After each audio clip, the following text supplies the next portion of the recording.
Well, hello there. Hello. Hello, happy Sunday, you good people, friends, lovers, and thank you for joining us. This is 5 Minutes with Robert and Amy Nasir, and we are glad you are here.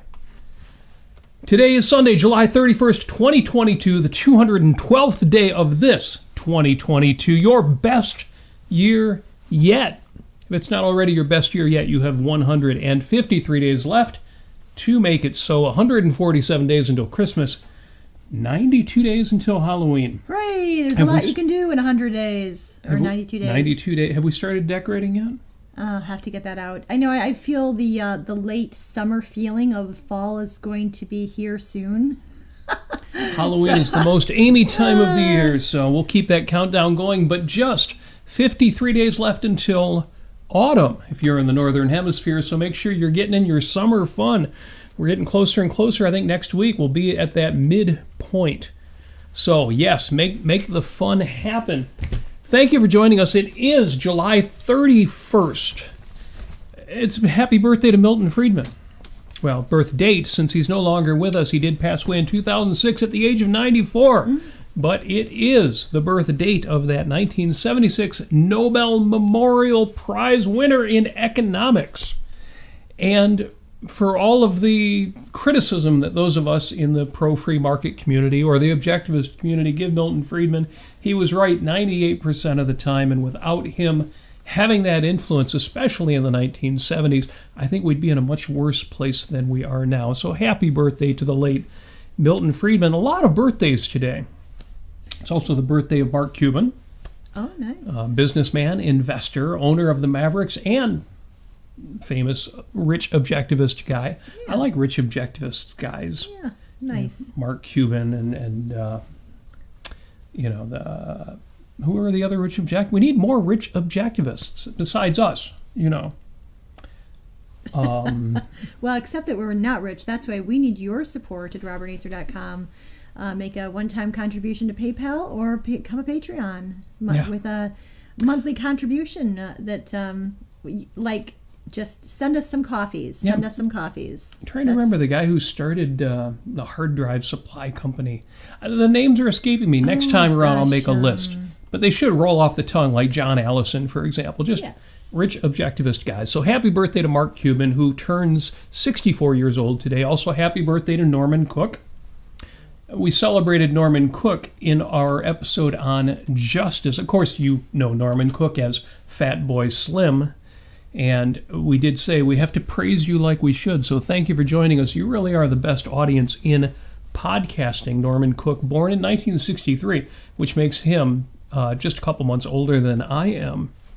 And a little bit more famous, although we're working on that. If you go to that episode on justice, there's a link in the show notes, which are already posted at youtube.com.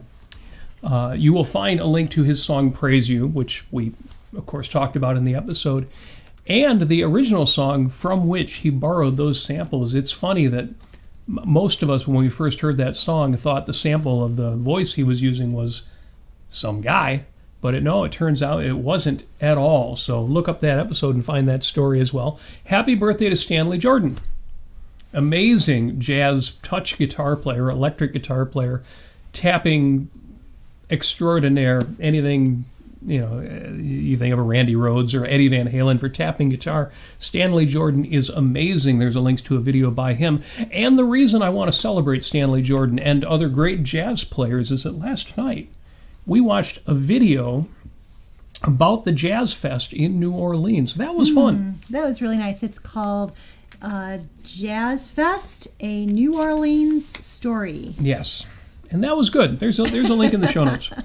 But it's a long documentary, but it's really fun. Yes, and very inspiring. Now, if you're old school, you like the old stuff, and I don't mean old like 1920s, although the really early jazz is mentioned in there, but 50s or 70s. There's a nice segment of Earth, Wind, and Fire in there, for example.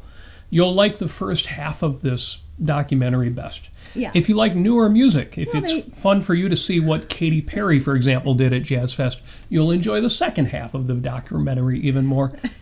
And if you're eclectic like me, you'll probably like the whole thing. Right. Yeah, Definitely worth a view. There were some, they kind of threw out some honors to some up-and-coming people who are their talents are there and they exist.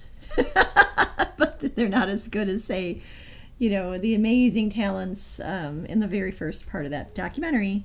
It depends on your preference. I'm sure there are people who think that Katy Perry is just as talented as any of the early. Fine for what she does. Yeah, she's good. You're obviously not a fan, but that's okay. Now we have an argument in the chat already because Apollo Zeus, our resident troublemaker.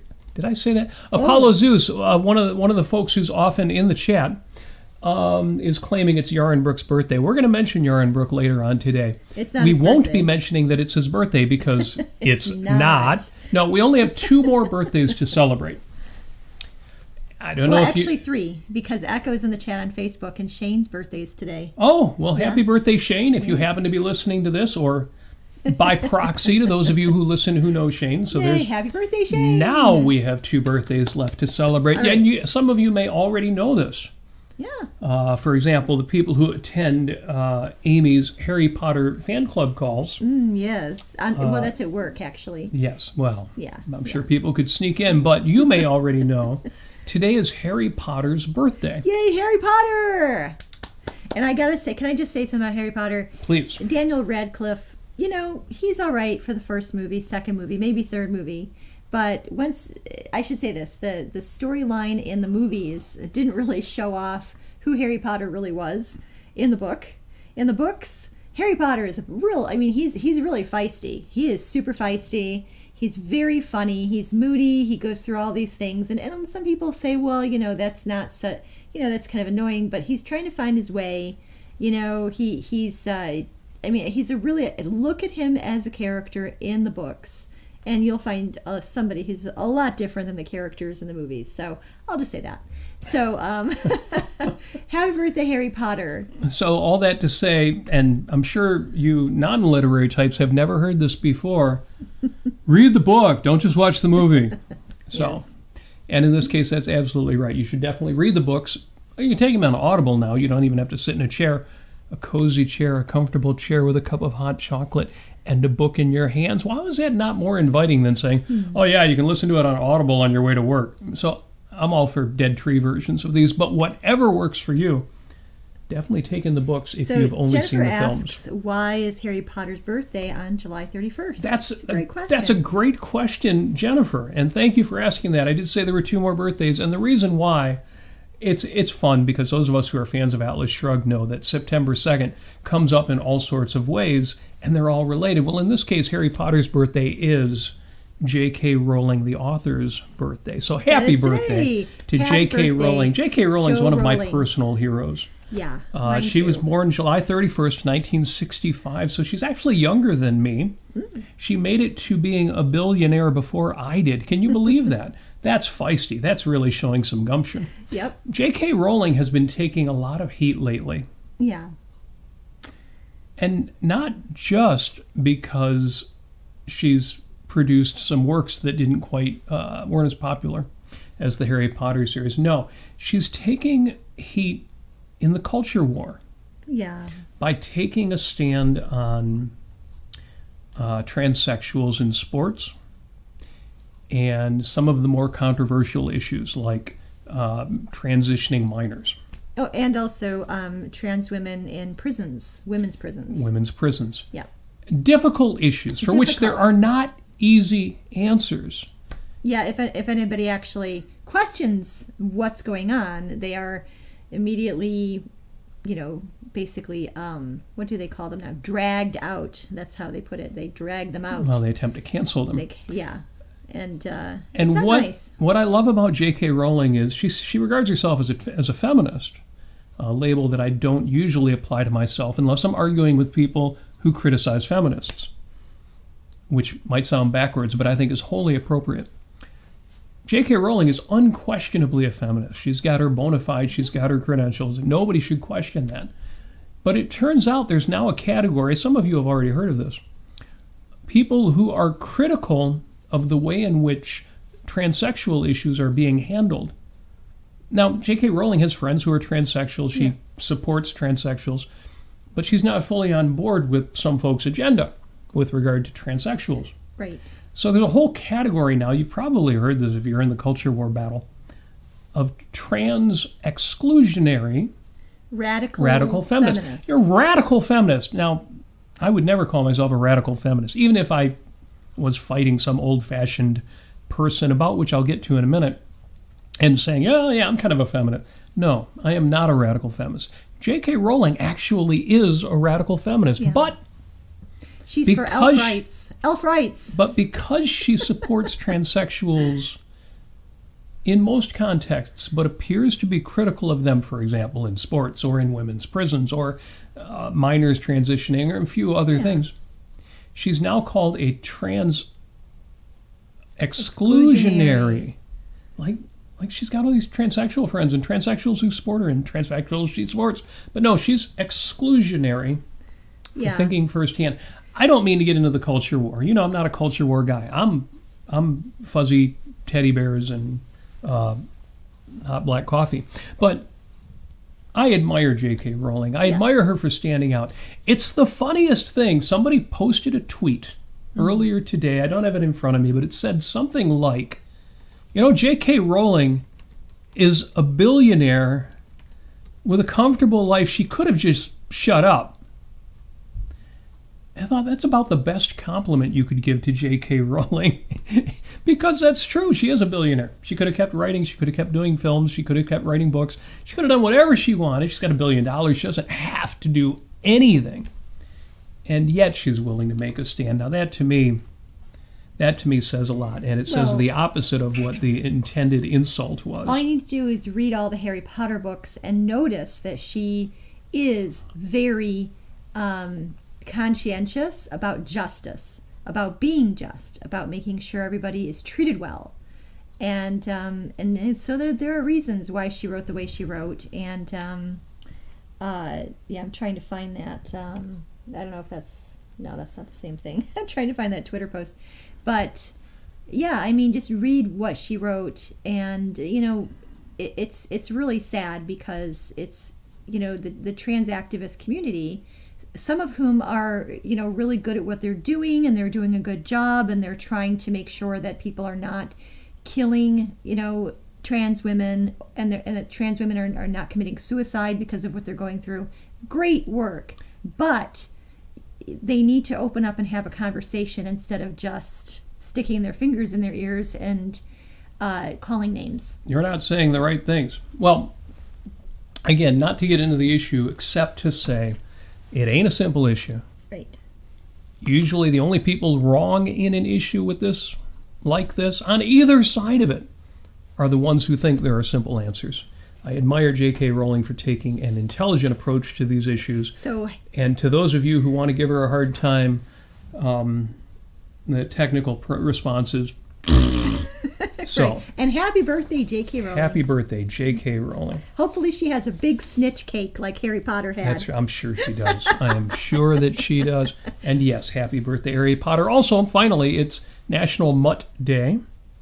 Good friend of ours in the chat, you know who you are, has a purebred dog, this beautiful dog. When I grew up, we had mutts.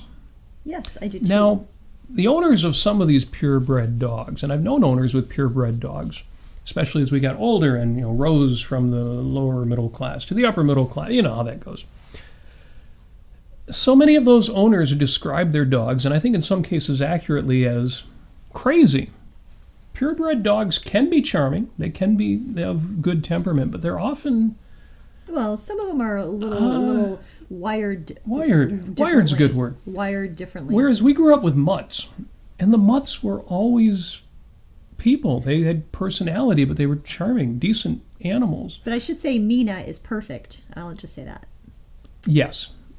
So I'm a big fan of mutts, admirer of mutts. If you have a mixed breed dog, today's your day. It's National Mutt Day. It's also Uncommon Instrument Awareness Day. Oh, I didn't bring out my uncommon instruments. I will do that, and I will post a video of it. It's on my to-do list. It's going to happen. So we'll skip over that for now. But if you have an uncommon musical instrument, or just an uncommon musical instrument you don't have but you're a fan of, post it in the chat. I'd be curious to hear what you got. We have a lot of interesting... We have gourds that play music, and we have Well, I've got an electronic device. I can't even remember what it's called. An octane. Somebody will post it in the chat. I'll look it up. Well, I saw that Echo's in the chat. She may post it as well. And I have been meaning to record a music video with it, and I haven't done it yet. But I received it as a Christmas present from my daughter last Christmas. So that needs to happen. Yeah, National Uncommon Instrument Awareness Day. And we saw some of that when we watched the Jazz Fest video. There are people who were at Jazz Fest in New Orleans, and they are playing, the 1 or 2 stringed. It's not even a fiddle because it's more like a Chinese, but I don't even know what some of these things are. And of course, you had steel drums and unusual percussion instruments. Great stuff. Yeah, again, a link to that video, Jazz Fest, A New Orleans Story-O, is in the show notes. It's great. And that's called, that instrument that we have is called an... Oh, yeah, automaton. Automaton. So we have an automaton. I'll either get it here on the show or I'll just post a video of it on the socials, and you will get to see what I can do with an automaton. Actually, I've practiced with it, and I haven't gotten that good at it yet, so... And when you see what it is, or maybe you already know, can you get good at that? But you'll find videos of guys out there and gals out there who have mastered this unusual instrument. So it can happen. Now, where are we at in the chat here? Before I go forward here, I want to make sure I haven't missed anything super important. Well, I'll scroll back. Jim Ashley says, I've never read J.K. Rowling, but it sounds like she's a person of principle. That's the only kind of person I want to be around or associate with myself. Love that. Yep. Outstanding. Okay, so here's what came up this week.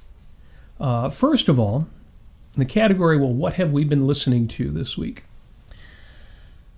No Friday show for us. Our partner in crime on Fridays for Peak Off Fridays, James Valiant, had a bit of a setback in the family, speaking of beloved Poochies. Mm-hmm. And so we couldn't do a Friday show. But we did our Thursday show, and the show was... And this was entirely Amy's idea. Yeah, Men Who Hate Women and the Women Who Love Them, and the Rational Response. There was a book written way back when. If you saw the Thursday show, you know this. Men Who Hate Women and the Women Who Love Them, Why Love Sometimes Hurts. Mm-hmm. And it was about basically bad guys, bad men who just don't really love women. Or it's not as simple as that, but that's what it comes down to. Yeah. There are guys out there who don't like women. Right. They're angry, they're bitter, or they're just they have no love for women. It's the strangest thing because there are reasons for this. What I haven't met, and obviously, I mean, in the heterosexual community, I have not met men who don't want to be with women. Right. They want to have a woman in their life. They want to have a wife. They want to have a family. They want to have sex. But they don't actually like women. It's the strangest thing, but they are out there. And they're out there in surprising numbers if you consider what the... and the book is on psychology. It's a very, very well-written book and goes through a lot of different case studies. Now, there's a link in our show notes to that. And so in putting the show notes together, I had to look up that link. And right away when I go to the page, what do I get from YouTube? I get an advertisement for Jordan Peterson's latest program and a video clip that says, this is Jordan Peterson saying, you should be a monster. Men, you should be a monster. And then you should learn to control it. Right. Yeah, be a monster and learn how to control it. You should be a monster. Now, the point that JP is making here, I could find some sympathy for it if I was in that mode of finding the kernel of truth in the woo. I tend to be more critical of Peterson because he's too smart to be saying things like this.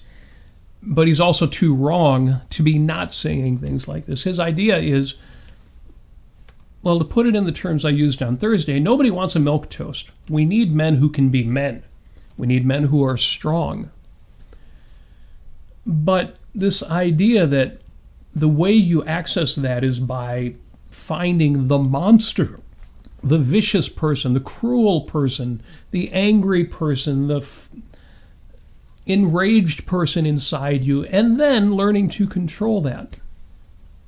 I could not disagree more strongly. I mean, I don't understand exactly what he means. Maybe he's saying, well, you should find some kind of passion in life, some joie de vivre, some some because this is specifically about men. To values. This is specifically about men. Okay, all right. I'm just shooting in the dark here.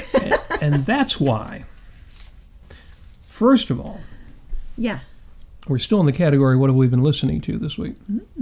So we had our Thursday show. But also, Yaron Brook interviewed Jean Maroney, and I thought, copycat, we've already interviewed her. But no, I'm kidding. Of course, he's interviewed her in the past as well. But he interviewed Jean Maroney on her Ocon topic, happiness. Achieving happiness as your normal condition. I love that title that she gave for the Yaron Brook interview, because one of the points she brings up, incidentally, I haven't finished the interview yet, but the further I get through it, the better the stuff. One of the points she brought up is that, well, we all experience happiness. But what we describe as happiness in this context is an enduring happiness. Happiness is our regular state. And she emphasized that even then, there are times you're going to be sad. There are times you're going to be angry. She threw a number on it, but just for the point of making the purpose. If you're happy 80% of the time, then you can experience that you've achieved happiness. Because even unhappy people are happy sometimes. I thought that was great, because sometimes it's hard to get a handle on what do we mean when we say the purpose of life is to achieve a state of happiness. Happiness is that state which proceeds from the achievement of your values. I like that. So I recommend that interview, but the other interview, or not interview, but the other Yaron Brook show, the other episode that he did, you also need to hear if you haven't heard it yet. And in that episode, Yaron Brook played clips from a couple of interviews by a Russian guy named Alexander Dugin. Here, I have to mute for just a second.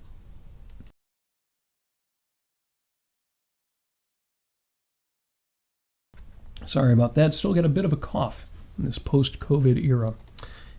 What am I talking about? This is just me. So, Yaron Brook show, Russia and the monstrous philosophy of Alexander Dugin. Now, why do you need to listen to this? And the answer is this guy, Alexander Dugin. Who looks like Rasputin. By all accounts, and there are a lot of accounts, news and reporters, and it appears that Alexander Dugin is one of Vladimir Putin's philosophical advisors. This is a guy that Putin listens to. I believe it. And this guy, this philosophy professor, this advisor, Alexander Dugin, he's amazing. If you listen to his interviews, and Yaron played interviews on BBC and other interviews with the guy, he's an amazing combination of a nationalist conservative. He believes in a national identity. There's a Russian identity, and there's other identities. Incidentally, he regards Russian identity as Western, but uniquely Russian. More grounded, he believes more grounded in reality. But the other amazing thing about this guy, who Vladimir Putin listens to, and it makes perfect sense when you add it all up, is he regards himself as a postmodernist. As post-science, post-reason, post-enlightenment, in exactly the way that the modern left postmodernists do. And he's explicit. The interviewer from the BBC, for example, is talking to him about, news, and what news can you believe? And Dugin is saying it's all subjective. There's Russian truth and there's other truth. And the news reporter said, we work very hard in the news, and I understand it's difficult, but we do our best to actually reach not just our opinion, but the truth. And Dugin, true to his name, dug in. He said, there is no truth, though, beyond what people believe. And the news reporter tries to bring in some idea of objectivity, and Dugin says flat out, if you understand postmodernism, if you have listened to the postmodern professors, you realize there is no truth, because it's always reported by somebody. It's always somebody's idea of the truth. If you want the truth, you want the national truth. The Russian truth is different than the truth you think it is. And the news guy's like, but which one is actually true? And Dugin is No. There is no actually true. You see, because if somebody says it's actually true, it's just somebody. There is no truth beyond what people believe. And he did on and on. I mean, he believes it. Bottom line, the whole point of me bringing this up. He believes it. Now, when we in the philosophic community or in the objectivist community, we talk about Immanuel Kant, and we take selections from the Critique of Pure Reason. Or we talk about Hegel. Or we just go back and talk about Rousseau, and we talk about their philosophic ideas. And you think, well, yeah, but nobody really believes that. Those ideas help us to reach an understanding of the world, but nobody really believes the crazy parts. Nobody really believes that Russia, the country Russia, is actually more pro-West than the United States, because they embrace both the modern reality of postmodernism and the ancient realities of the tribalism and nationalism that make it possible for a country to rise and grow and have an identity. This is a guy who believes this stuff. And Vladimir Putin, again, not only appears to take him as his philosophical advisor, but it's the only way to explain the things that Putin says in regard to why he went to war in Crimea, why he's going to war in Ukraine. It makes perfect sense. So if you haven't seen that episode of the Aaron Brooks Show, Russia and the Monstrous Philosophy of Alexander Dugin, you got to see that one. And those two Yaron Brooks shows, that one and the outstanding Gene Maroney interview on... Yeah, before we get into that, though, real quick, with Dugin, Yaron Brook really he really pinned it when he said that he was a witch doctor, and he's probably the closest thing to Ellsworth Toohey. And honestly, I could see, you know, this is kind of speculatory here, but I could see somebody like Dugin sitting down with Putin, and Putin, you know, trying to relate to him as Hopton Stoddard related to Ellsworth Toohey. And, you know, saying, you know, oh, I have such immense guilt. What am I supposed to be doing now? And, you know, what can I do to redeem myself in the eyes of God and the eyes of my country and Mother Russia and blah, blah, blah. And Dugin, you know, giving him advice. Yeah, you read an Ellsworth Toohey or Robert Stadler and you think, well, nobody can really believe this stuff. Yeah. Anybody who talks like Simon Pritchett or Floyd Ferris has got to be wholly fictional and must just be doing it to put on a front in order to, you know, gain power or cheat people out of things. And this is a guy who, as best I can tell, and in every way that matters, actually believes this stuff. Ideas matter. Philosophy matters. And what's amazing, again, is having done the show, Men Who Hate Women and the Women Who Love Them, and seeing the response that we got from some conservative types. Yeah, or not necessarily conservative types, but who are... Well, maybe conservative is the wrong word.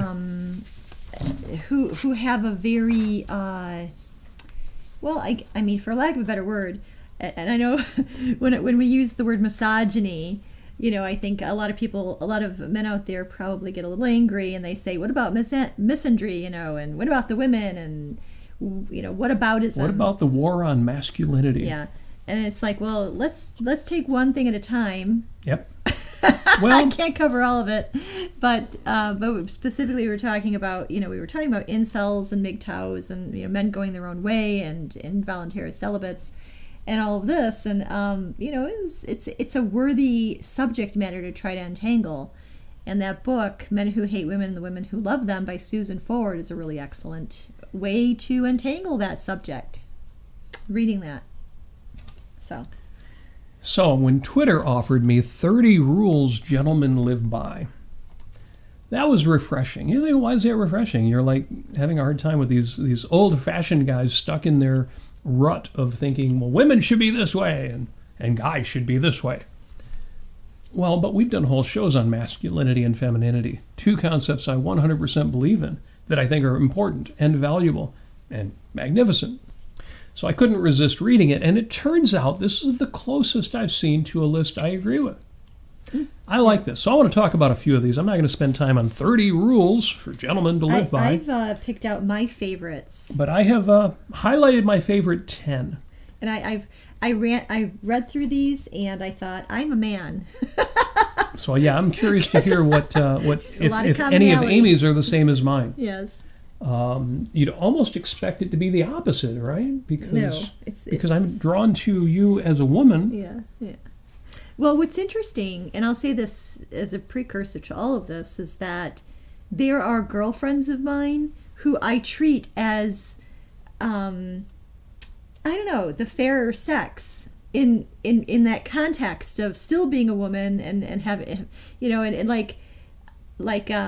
like I have a really, really sweet and wonderful friend, and she's just the sweetest, and she's very, very, very sensitive, and I just love that about her and everything, and so when we're out together, I just, we hold hands, we're arm in arm, she's just absolutely wonderful, and just makes me so very happy, and I find myself doing things, like just being extra considerate with her, and being, just showing her a little love, because she's really dear to my heart. And also doing things, like wanting to pick up the tab.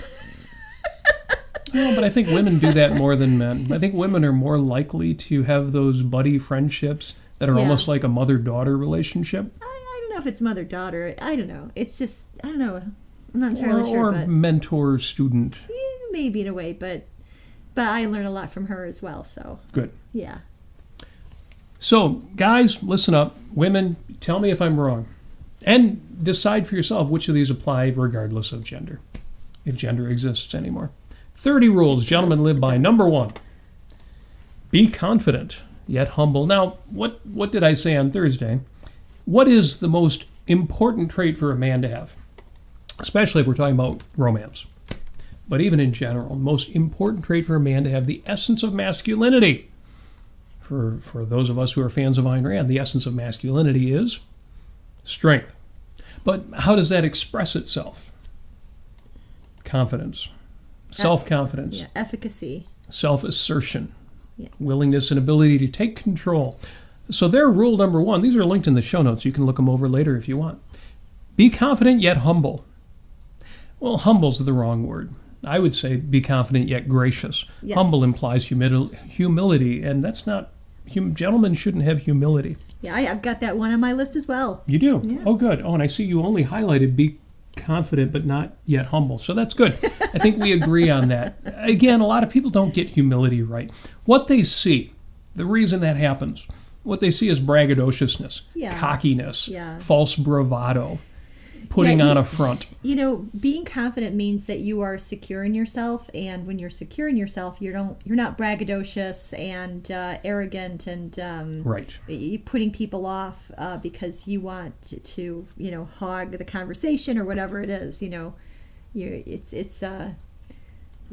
Confidence is not braggadocious. So number 1 is both of us have that on our top 10. Good. Yay. Number 2, make eye contact. And mean business. I like that one. That was a hard one for me to read because I've told you before on this show, it's one of my challenges. It's something I have to do consciously.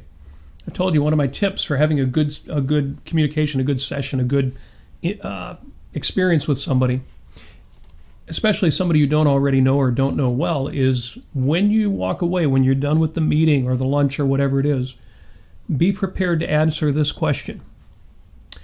What color were their eyes? Now, the color doesn't matter, but by asking myself that question after a conversation, it reminds me, or knowing that I'm going to ask that question, it reminds me to look in their eyes. Yeah. Those of us who are shy, those of us who are introverted especially, part of being a man is make eye contact and mean business. Well, mean business just means be direct. Mm-hmm. Don't waste your time hemming, hawing, worrying about what the other person thinks, throwing extra words out there to fill empty spaces or gaps. No, mean business. It doesn't mean talk business. We don't talk about other things. It just means, well, we'll get to that because there's one that explains that. Number 3, always dress well no matter the occasion. I like that one. I've talked about working on that one in the past. I need to throw away more of my T-shirts and make sure I'm wearing shirt collars, even around the house. but that's not one of my favorites. Number 4, never show off how good you are until you have to show how good you are. Well, I like that in the sense of, don't put on that false front, don't brag. Right. Yeah, just it's sort of a repeat of number 1. Don't give me the claims, give me the works. I like that. It's not in the top 10, but it's good. Number 5, a gentleman means what he says and says what he means. Was that one of your favorites? It was not. I highlighted it. It was one of my favorites. So it was significant. Say what you mean and mean what you say. It's an interesting thing in talking about Ayn Rand. Leonard Peikoff said, or maybe it was Harry Binswanger. No, it was Peikoff. Mm-hmm. Anyway, in talking about Ayn Rand, they pointed out that if somebody would ask Ayn Rand for a casual commitment, let's have lunch. Yeah. This is interesting because apparently when that would happen, she would take it very seriously. She would. And she would take out her planner, her notebook, to make a note and say, well, yeah, we can get together. And if she didn't have her planner with her calendar with her, she would actually be concerned and would want to say to the person, well, I don't have my calendar in front of me, but I'd like to, commit to talking to you. And she took even small requests and commitments seriously. So this idea of a gentleman means what he says and says what he means can manifest itself both in terms of big things. I say what I mean and I mean what I say, but even just basic conversations, basic consideration. I like that. Did that make your top list? Yeah. Okay, it wasn't on my top, but it was important. But Ayn Rand also said, I think in her description of herself, she talks about kind of giving her own biography, and she said something like, if I had to have a slogan or something like that to describe myself, it would be the phrase, and I mean it. So there you are. Yes. Okay, here's one for the guys. And all of the gals are going to say, oh man, you could totally flip this one around. Number 6, before you go looking for the right woman, focus on being the right man. I like that one. Yeah, so I put that in my top 10. It's not in my top 10, but it's not my top ones. But yeah. Maybe it's because in dealing with some of the men who don't get it right, I see that a lot. Women should this and women should that and women, Well, before you say I love you, you must learn how to say the I. And be an I, yeah. Yes. Yeah, exactly. Exactly. Number 7, comfort zones are for the weak, and men aren't weak. Now I like it I love it when you're comfortable, Robert. I had to highlight that because it's been such a comfortable year. Remember last year there were so many gains. It was a great year, both in terms of fitness and personal goals. And then this year I got comfortable. So I'm still working on the comfort issue. That came up in Gene Maroney's discussion with Yaron Brook as well. So I highlighted that one. That one made my top 10. Comfort zones are for the weak. Men aren't weak. Again, the essence of masculinity is strength. So, well, I mean, it would be great. I mean, it's always lovely when you're relaxing and you've earned your day and yes, if you've earned it, and you can get up at any moment. You're rough and ready, as it were. But I feel like I'm kind of that way as well. But you do more yard work than I do, so I do more. I do more yard work. I'm a man. Of course, I do more laundry than you too, and that's not very manly. But I do laundry in a manly way. Trust me on that one. I do dishes and other things. I won't explain that one, but trust me on it. But here's one where I highlighted it in green, meaning I don't even know what to do with this one. Number 9. Never wear your hat indoors. It's disrespectful. Okay. Is it true that a gentleman never wears a hat indoors? I think that's old-fashioned. I really do. It's definitely old-fashioned, but is it still a good rule for gentlemen? I don't think it's really relevant, in my opinion. I may have to do some research on that one. Go ahead and put in your chat whether you think that men with hats Should indoors... I be doing this show without the hat on? I always wear a hat. Not always this hat, but just about always. And that would change everything for me. We're not indoors. We're in a studio space. This is a unique space that doesn't count by any other rules. But even our Thursday show, I don't wear a hat. Right. So, I don't know. That's a tough one for me. I like your hat. But you skipped one. Number 10. Did I skip one? Mm-hmm. Oh, number 8. Speak your mind. Don't hesitate. I guess whatever you want. Speak your mind. Don't hesitate. Was that a highlight for you? Yeah, it is. Oh, okay. Because, it's one of those things I got to keep working on. Oh, I usually don't hesitate, but sometimes if I'm in a strange situation that I haven't really dealt with in a while, it's hard to bring the words up. Well, it is one of the differences between you and me.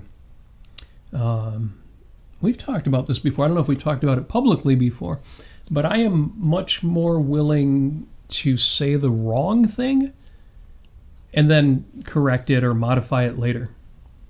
You're a little more likely to give all the qualifiers ahead of time to make sure that people don't get the wrong impression. Yeah, I've gotten much better with that. A side effect of that is that 20 years ago was a side effect of that is that I tend to be more direct, but I'm more likely to say the wrong thing too. Maybe, yeah. We're always working on ourselves, It's all right. Yeah. When it comes to speaking out, I guess I'm a little more. What's the adjective for bravado? Bravadocious. I guess there isn't a word for that. Anyway, yeah, I'm much more reckless in that regard. It's easier to ask for forgiveness than it is to ask for permission, or something. All right. Sorry, I missed that one. Now, number 10 is essentially the same as number 1. Remember, number 1 was be confident yet humble. Number 10, confidence is the gentleman's trademark. So that's kind of the same thing. I highlighted it, but it doesn't really count on my top 10 because those are the same. Yeah. Number 11, manners make the man. Trouble is, I wasn't raised with fancy manners. I was raised to be polite, but I never learned which fork is the right one to use with the salad. I did learn you actually work your way out in. So whatever silverware is furthest away from the plate, that's what you start with. But that's about the only thing I know about manners. So that's why I guess I don't know that I'm supposed to take my hat off when I'm indoors. That did not make my top list, but maybe it should have. Number 12 also didn't make my top list, but it's a bit of a tweak for me. I use it to tweak other people, and that is foul language is for the less well-educated. Well, yeah. That's it. That's all I got. I got nothing on that one. I think it's a little bit overstated. Yeah. I think that there's a place for foul language, but you really need to mean it. Yeah, you need to mean it. It's like in Harry Potter, you've got the 3 unforgivable curses. In the torture one, the killing one, and the taking over another person's mind one. And they say, well, you have to mean it. You really have to have hatred in your heart when you're torturing somebody, otherwise it won't work. But and that's an aside. Thanks to Apollo J.K. Zeus Rowling. says that's BS. See, that's funny. You get the idea there. My personal expression for that one is I think that profanity should be reserved for the bedroom and the battlefield. But to some people, life is a battlefield. I think Pat Benatar has that problem. No, that was love.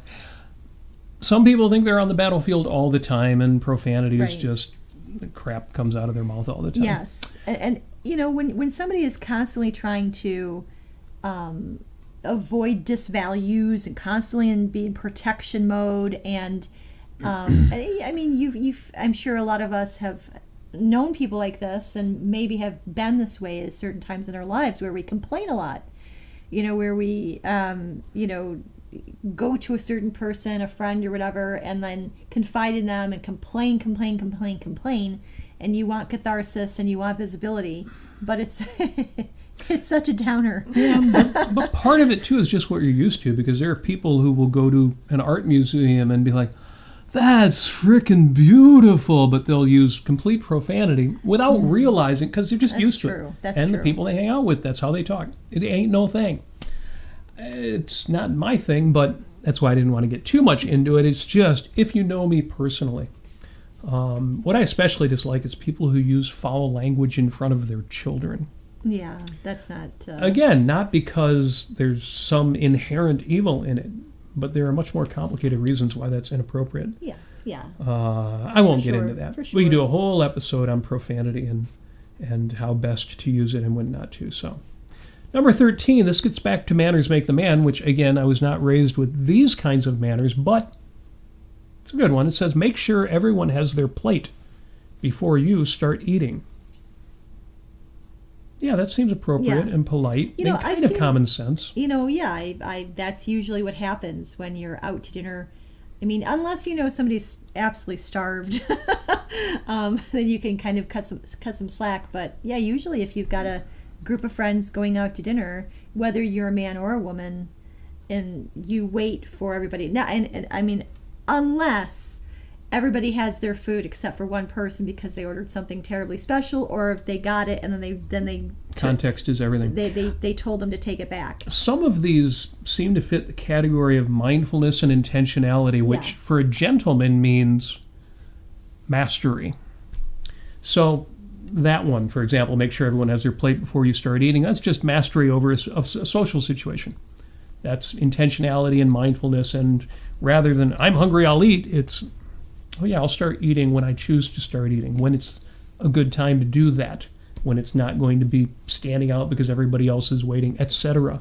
Similarly, number 14, stay groomed always.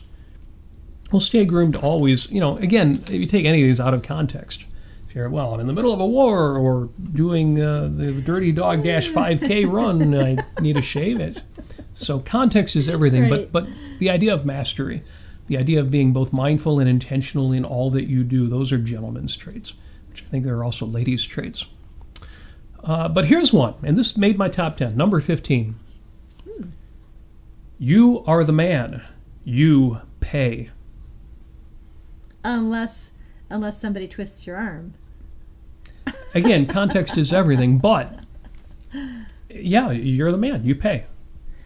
Well, but I just met this gal on I don't even remember the names of the dating services there. Match.com or something. Match.com. Yeah. I don't know why I was thinking Grindr. I think that's the boys' version of that. But what's the one that Grindr was named after? Tinder or something? Tinder. Right. So you're out on a Tinder date, and people who go on Tinder dates, well, not everybody, but some people who go on Tinder dates, they go on a lot of Tinder dates.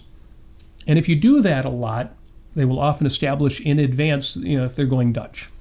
Right. And it's common enough, there's a word for it, which is going Dutch.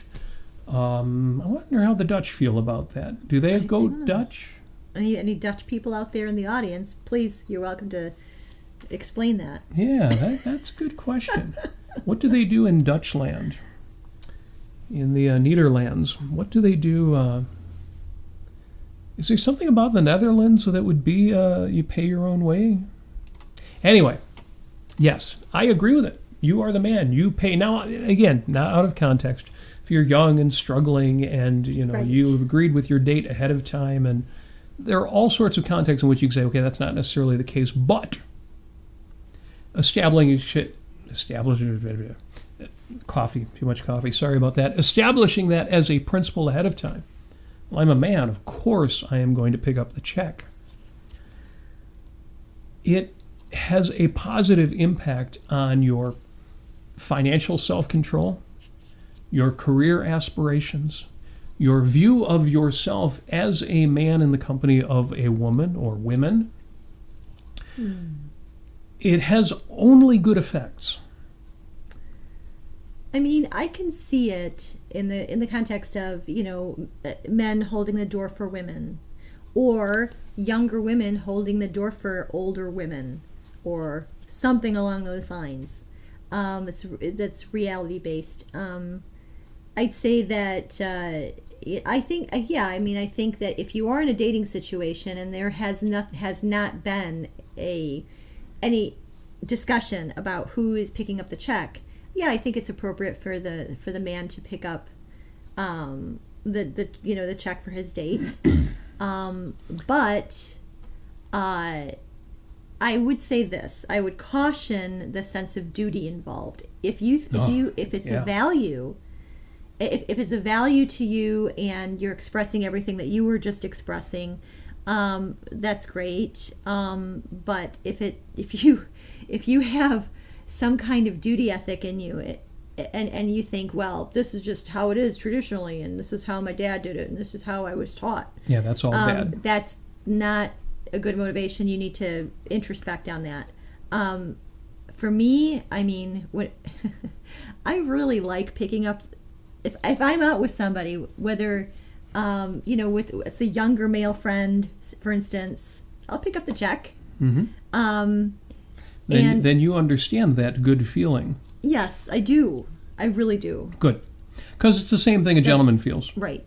Yes. It's not altruistic, it's not self-sacrifice, and it's also not controlling and saying, oh, look how good I am for picking up the check. It's simply the pleasure of being able to assume that responsibility, take on that role. Now, I like to see my friend or whatever, yeah, it's fun. Be appreciative. No altruism, no sacrifice, just benevolence. Fun. Yeah. It is fun to be able to have that ability to make those things happen, like a fun lunch, a nice dinner. So we've got about 8 minutes to 7. I was about to say we're running into. I only intended to cover the top ones, and then we kind of got into it. Sorry, folks, this is a bit of a rant for me. Whatever it is, hopefully you're having a bit of fun with this. I certainly am. But I'm going to skip to number 18. A gentleman does what needs to be done. What did I say is the essence of masculinity? What did Ayn Rand say is the essence of masculinity? Is strength, efficacy, ability, self-control, self-confidence. So, yes, a gentleman does what needs to be done. That definitely made my top 10. Mm-hmm. And that applies for women, too. Yes. Yeah. Number 22. We're going to skip a few here. And this will be controversial, but trust me, especially if you're young, learn this lesson, learn it well. Yes. Even if you think, well, that's not me, that's not my style. Learn this, try it out. You will be amazed what this will do for you. This will change everything if you're not already of this mindset. Number 22, if you are not 5 minutes early, you are late. And there are reasons for that, rational reasons for that. If you have to go to a meeting, well, you don't know how many red lights you're going to hit. The only way that you can be certain of being there on time, 99% of the time, is to plan to be there early. Similarly with a lunch date, a casual date, even if it's not something for work and you think, well, it's not that important. No. Always be early so that you are always on time. Some people exaggerate it. They will say, well, if you're not early, you're late. If you're on time, you're late, and if you're not early, you're not on time. I like the rule. If you are not 5 minutes early, you are late. And I'm working on that. For example, we've been making sure all of our ARC UK podcasts start on time. Because sometimes they don't start on time, those folks. Actually, lately it hasn't been an issue. Kind of the first year or so, it seemed like there were a lot of shows that started 5 minutes after the hour. And hey, things are complicated, but if you're not 5 minutes early, you're late. So that's a good one for me. I highlighted that. And since we're arranging a trip to Japan in the next year or so, that's actually true there. If you are not arriving 5 minutes beforehand, then you are late. Because the trains leave early. It's another one I could do a whole show on. It's disrespectful to make somebody wait. It's rude. But it's also an expression of failure at mastery, at self-mastery, every time you are late, etc., etc. And also you don't get to appreciate the value of being on time or early. Yeah. I mean, and when you get there early, you're like, and then you just, it just is a great feeling. It's a feeling of self-mastery. Yeah. It's a good thing. Skip to number 24. Listen to understand, not just to reply. Well, we've done whole shows on active listening, and we'll do more of that because communication is a great topic to communicate. But yes, listen to understand. You're not just there to say as many things as you can. Although that's kind of what we're doing here, isn't it? But anyway, in most contexts. Number 26, a gentleman does not sit first, order first, or eat first. Still remember the ROTC party that we DJ'd. This is great. The young military cadets in high school, 4 or 5 different schools, they all came to one big ball, one big dance. That was a fun event. And a fancy dinner. We told the story before, so a quick version is, these are high school students in full military uniform, and they are following rules. One of the rules is when one of the ladies comes to a table, every gentleman at the table stands up as she sits down, and then they sit back down. Same thing when a lady gets up to leave. Every gentleman stands up until she's up and left. It might sound ridiculous, but it's not. It's amazingly charming. And these are, again, high school kids.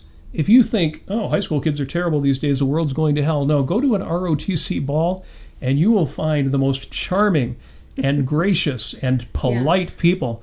I'll tell you the story some other time about what happens if anybody fails even once to stand up in that. They have to visit the grog bowl. We'll tell that story. And these are teenagers. So high school kids, public school kids. Extra charming. Super sweet. So yes, a gentleman does not sit first, order first, or eat first. Lots of reasons for that. A gentleman can never be overdressed or overeducated. That made my top 10 list, again, just because I'm kind of working on that. I'm kind of casual. I spend too many days in comfortable, cotton shorts and T-shirts, and I like cotton shorts and I like T-shirts, but got to work on getting a few more collared shirts and a little more style. That's always a good thing. And I jump right to my last one here because it's the same as number 15. Remember, you are the man you pay. Number 29 is always leave a tip. And tip well. It doesn't say tip well on my sheet here, but again, that's part of budget the luxuries first. One of those secrets of a successful marriage. Budget the tip so that you're not hemming and hawing. Oh, do I leave 15% or should it be 20%? I don't want to leave 20%. I'm kind of broke this week. Budget that stuff so it's never painful to take on that responsibility, and tip the way you want to tip. If somebody's good, you want to be able to say, boom, here's some money. I thought that was a good list. We skipped a few again just in the name of time, but the link to that tweet that gave me that list is in the show notes. After seeing that show with Alexander Dugan talking to Yaron Brook, after seeing the kind of responses that we got to our Thursday show on men who hate women and the women who love them, after seeing too many men who don't share my idea of what a gentleman does and what a gentleman is, it was really fun to see that list and go through it. Yes, absolutely. And I just want to say I really do appreciate these sorts of social norms or social customs. And it's fun. It's playful. It's a way to show your appreciation for other people. It is. And golly geez, I think we need more of that nowadays. And playful's the right word. It's not intrinsicist. It's not tradition. It's not because we're conservative. Duty and altruism. It's none of that. These are all just... These are tools in your toolbox or toys in your toy box. These are all ways that you get to be better and have more fun. It's the same category of having fun and being playful with racial or cultural differences. Yeah. Yeah, exactly. Race should never be important. Culture should never be important. It should always only be fun. Yeah. It should only be positive. Yes. Yes. So... my Post-it note for the week is simply one of the rules, one that stuck with me. I mentioned it, comfort zones. Comfort zones are for the weak. Men aren't weak. So there you go, there's that. That's going to be the note that sits up. Actually, I printed this one twice so that one can sit, there's on my show notes page as well, one can sit on my computer, the other one will go on my bathroom mirror. I could put one on your bathroom mirror, too, if you like. We do have two. So, yes, comfort zones are for the weak, and men aren't. Again, I've done Post-it notes about getting out of your comfort zone. Success is not found within your comfort zone. That's not where the action is. But attaching it to my masculinity might just, be a little extra nudge to get me, a little more fired up about some of the things I need to do. If that is useful to you, you should write it on a Post-it note, stick that someplace where you will see it throughout the course of the week. That's why I love having a Post-it note of the week. My homework assignment for the week is simply to get back on track with my morning routine. We've talked about this one before, too. I do have a morning routine, which means I'm also now, after July, which was a mess because being out of town on OCON and then being, COVID insulated for 2 weeks, back to the morning routine. If you follow me on Twitter, twitter.com/Robert Nasir, you know that I will put a tweet up every morning, Monday through Friday, before 6 a.m. Now, I don't have a 9 to 5 out there I've got to get to. So if I'm getting up before 6 a.m., that takes an effort because ain't nobody else making me do it. Up before 6 a.m. every morning with a photograph of my Amazon Echo device, because those are kind of hard to fake, of what time I got up. and some inspiring morning quote, something that I found got me a little bit fired up in the morning. Might help you get a little bit fired up in the morning as well. That will happen this week. Post-it note? Homework assignment? Yeah. I think that's it. I think all that is left is for me to say this. If you have ideas for our show, we need you to post them. There's a 5 Minutes with Robert Nasir and Amy Nasir Facebook group on Facebook. Go to robertnasir.com to find the link. Let us know. What do you want to see us talk about? What do you want to see us do? Do you want us to do more shows that are only 25 minutes long like we did last week? There's a question for you. Anyway, ideas, put them in there.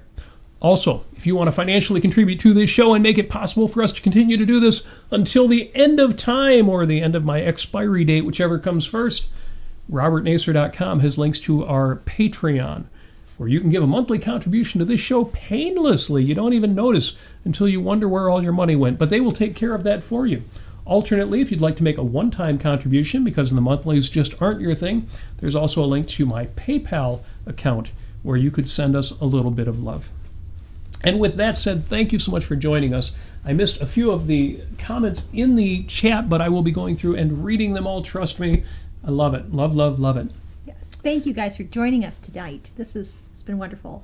Yes, and more than twice as long as last week. Jeez Louise. So, will we be back? What was that? See, that's a tongue twister. We will be back. Will we be back? Will we be back? Say that 10 times fast. Will we be back? Back? Will we be back? Will we be back?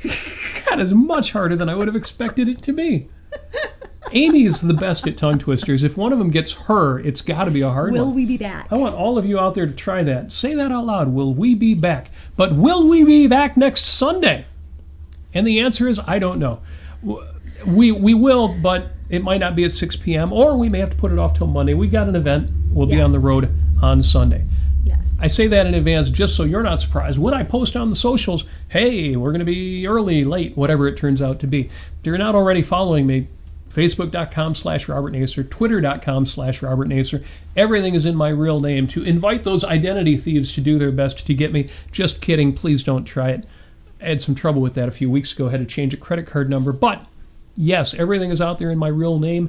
We will see you next week, whatever day that turns out to be. But until then, we wish you every success. We wish you all the joys of gender, which means we wish all the men to enjoy being men, all the women to enjoy being women. If any of you find those categories don't fit, enjoy whatever it is you have chosen for yourself.